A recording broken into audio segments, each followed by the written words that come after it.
Hello everyone and welcome into Marshall's Matters. The head coach Marshall McDonald, myself, Ray Dunn here on the Eatonton Steamers YouTube channel. And we finally got some baseball to talk about. Obviously it's been a while since we did one of these because the rain's been in our way, but 6 games down, a 3-3 record. What do you make of the start of this season? I think that we're off to more of a slow start, but the good thing is we're finding ways to win games. Once the offensive stuff gets going a little bit, I think we'll be a lot more explosive, but definitely winning games when you're still trying to feel for each other and figure each other out is a good thing. As this team starts to feel for each other, get to know one another, we've had some shuffling of the roster. Some guys going, some guys coming. Can you tell us a little bit about what's happening there? Yeah, obviously, Evan Dolan was a conditional guy until the other guys got here, and then Adam Fine had the injury against Greenbrier that's knocked him out for the year. So Gage Riddick had to have Tommy John. He was only here for a couple of weeks just to hang out and get a couple of bats. But we've added Ian Jenkins, who's a pro prospect outfielder from Miami-Dade, transferred from South Carolina.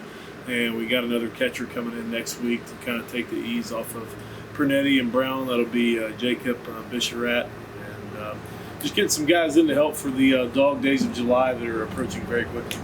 2 hitters added to this roster. You mentioned a little bit about the struggles at the plate thus far. What do you think is going to jumpstart this lineup?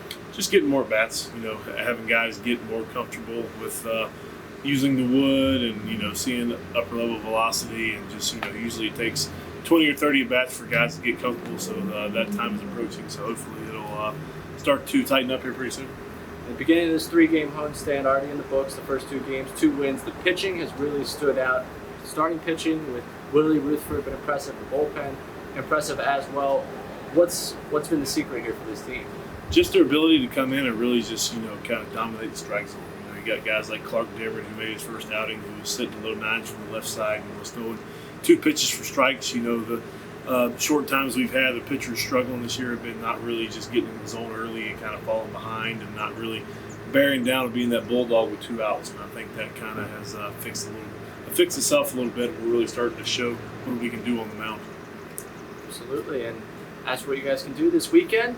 Big weekend, 4 games, 3 days, 2 against each divisional opponent. What do you make of this weekend? How do you kind of manage an early season weekend that looks very important later on, and so many games played compared to what we've done so far this year? This is a real good time to get guys some work, and kind of see what we're going with and what we're still trying to figure each other out. And having 4 games in 3 days, you're going to see pretty much everybody on this roster be on the field in the next 3 days. So it'll be a good time just to give guys a lot of work and kind of see what goes from there. Absolutely. Well, Marshall, you got to get down to the batting That's practice. right. You got to start throwing BP. So for Marshall McDonald, I'm Ray Dunn. The Steamers playing 4 games in 3 days this weekend. You can check it out at historic Hicks Field. As for us, we're done here. We will talk to you real soon. Thank you for tuning in to the Steamers YouTube channel.